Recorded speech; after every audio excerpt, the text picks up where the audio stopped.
আছে কিনা? 4 করো না বাবা, এবার 6 মারতে চাই। 6 নিয়ে কথা বল, দেখা যাক ফিউচারে কোথায় দেখবে? কোনো না কোনো এক খেলার মাঠে।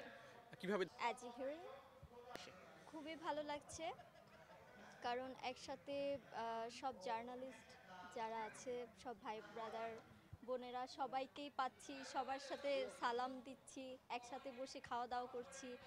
ধরেন আমরা যখন একসাথে মানে এভাবে আসলে কোনো একটা প্রোগ্রাম না হলে, ইভেন্ট না হলে আসলে একসাথে আমাদের দেখা সাক্ষাৎ করা আসলেই পসিবল না।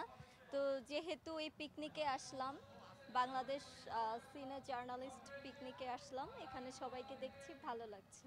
অ্যাকচুয়ালি আমার বেড়ে ওঠা হচ্ছে খুলনা মোংলাপুর। এটা একটা ছোট মফস্বল একটা শহর, ওইখানে গ্রামও ওইভাবে নেই, বাট আমার নানু বাড়ি দাদু বাড়ি যাওয়া হয় নোয়াখালী, ওইখানে অনেক গ্রাম আছে, ওইখানে যেয়ে ঘুরে আসছি। তবে এই পরিস্থিতি দেখে ভালোই লাগে, কারণ একটা আছে না, চার দেয়ালের মাঝখানে সবসময় থাকি, বের হলেও রেস্টুরেন্টে গেলেও সেখানে চার দেয়াল।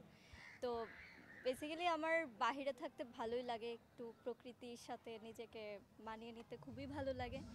প্রকৃতি, খোলামেলা প্রকৃতি আমার খুব ভালো লাগে, আমার চার দেয়াল আসলেই ভালো লাগে না। আসলে স্টার লাইফ লিড করা হচ্ছে আলাদা একটা ব্যাপার, এটা যার যার মনের উপর ডিপেন্ড করে। অনেকে আছে যে সে চাইলে মানে স্টার লাইফ লিড বলতে আমি বোঝাচ্ছি যে পাবলিক প্লেসে কম যাওয়া হয়, তারপর বুঝে শুনে পথ চলে, বাসা থেকে চাইলেও বের হতে পারে না। তো আমি এখনও ওই পর্যায়ে আসলেই যাইনি, আমার সিনেমাগুলো রিলিজ হোক। তবে হ্যাঁ, আমার যে কোথাও গেলে মানুষ আমাকে চিনে যায়, তার মানে এই না আমি এখনও সেই সিম্পল লাইফটাই লিড করি যেটা আমি করে এসেছি।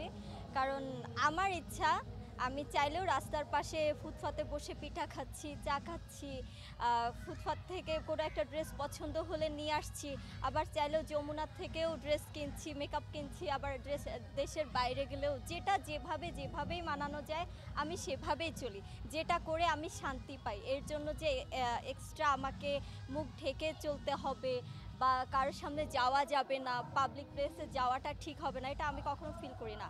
আমার যদি ভালো লাগে যে এখানে অনেক লোকজন আছে, তার মাঝখানেও ধরেন আমি যে ঢুকে পড়ছি বা দাঁড়াচ্ছি, দেখছি কি হচ্ছে না হচ্ছে, সিম্পল লাইফ লিড করতে আমার কাছে ভালো লাগে। তবে সবথেকে বড় কথা যে অসাধারণের মাঝে সাধারণভাবে চলার মানে স্পৃহাটা সবার থাকে না, তো ইনশাল্লাহ আমার আছে, আমি আমার মতো করে চলি।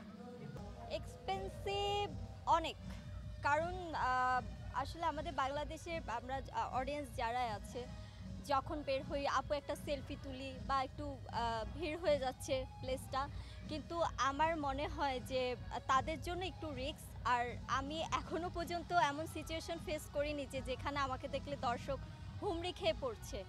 আমার এটা সামনে ইন ফিউচারে এই সিচুয়েশনটা আমার ফেস করতে হতে পারে। তবে আমার একটা পজিটিভ একটা জিনিস আছে যে আমি স্ক্রিনে দেখতে একরকম, স্ক্রিনের বাহিরে আরেক রকম। মানুষ আসলে সহজে আমাকে মিলাতে পারে না, তো স্ক্রিনে থাকতে গেলে মেকআপ করতে হয়, আর নর্মালি আমি যখন বের হই তখন আমার কোনো মেকআপই থাকে না আমার, যার কারণে সবাই ওইভাবে চিনতে পারে না।